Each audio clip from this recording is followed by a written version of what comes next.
সুপ্রিয় দর্শক, আপনারা যে বৃহদাকার হাঁড়িগুলো দেখছেন, এই হাঁড়িগুলো হজরত শাহজালাল রহমতুল্লাহ আলাইহের মাজারের হাঁড়ি।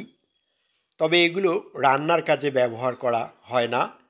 ভক্তবৃন্দের মানতের দেওয়া জিনিসপত্র এই হাঁড়িগুলোতে রাখা হয়, এমনটি জানা গেল মাজারের খাদেম সূত্রে।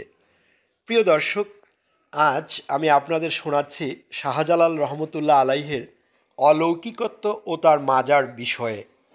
একদা ইয়েমেনের রাজা শাহজালালের অলৌকিকত্ব প্রমাণের জন্য শাহজালাল ও তার ভক্তবৃন্দকে বিষ মাখানো খাবার পরিবেশন করেছিলেন বলে জানা গেল। শাহজালাল বিষয়টি তার আধ্যাত্মিক ক্ষমতা বলে জানতে পেরেছিলেন এবং বিসমিল্লাহ বলে ভক্তদের নিয়ে রাজার পরিবেশন করা খাবার খেয়েছিলেন। এতে শাহজালাল ও তার ভক্তবৃন্দ সম্পূর্ণ সুস্থ থাকেন। কিন্তু এই খাবারই আবার বিষমুক্ত করে যখন রাজাকে খাওয়ানো হলো, তখন রাজা মৃত্যুর কোলে ঢলে পড়লেন। এমনই মিথ চালু আছে শাহজালাল রহমতুল্লাহ আলাইহে ও তার মাজারকে ঘিরে। এ ঘটনায় বিস্ময়াভূত যুবরাজ তথা রাজপুত্র রাজ্য ছেড়ে শাহজালালের সাথে ধর্মপ্রচারে বেরিয়ে পড়েন। এমন অনেক মিথ চালু আছে শাহজালাল রহমতুল্লাহ আলাইহের জীবন ঘিরে। আধ্যাত্মিক ক্ষমতাবান এই সাধক পুরুষ শুয়ে আছেন 360 আউলিয়ার পুণ্যভূমি সিলেটে। জানা যায় 6ষ্ঠ শতকের শেষ দিকে মক্কার কুরাইশ বংশের একটি শাখা ইয়েমেনে এসে বসবাস শুরু করেন।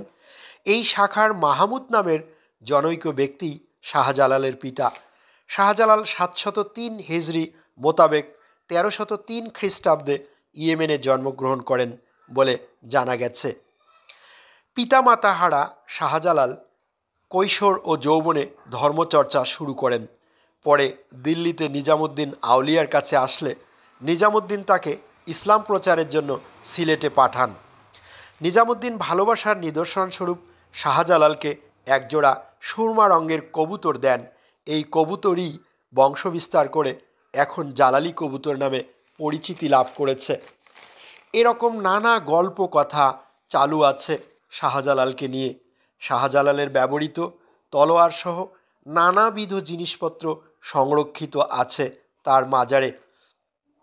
মাজারের পাশেই যে পুকুর আছে, সেই পুকুরে বৃহদাকার শাল, গজার ও কাসিম দেখতে পাওয়া যায়। মাজারে আসা ভক্তবৃন্দ এই শাল, কাছিম ও গজার মাছকে বিভিন্ন খাবার দেন তাদের মনের অপূর্ণ আশা পূরণের জন্য। প্রতিদিনই দেশ বিদেশের ভক্তরা ভিড় করেন এখানে। ভক্তবৃন্দ মনের অনেক অপূরণীয় আশা আকাঙ্ক্ষা কামনা বাসনা পূরণের নিমিত্তে নানা জিনিসপত্র মানত করেন, নামাজ আদায় করেন। কেউ আবার খাদেম হয়ে আজীবন তার মাজারেই রয়ে যান। আবার কেউ তার প্রেমে, তার আধ্যাত্মিক প্রেমে পড়ে জীবনকেই শেষ করে দেন। পথে প্রান্তরে ঘুরে বেড়ান, পাগল হয়ে যান।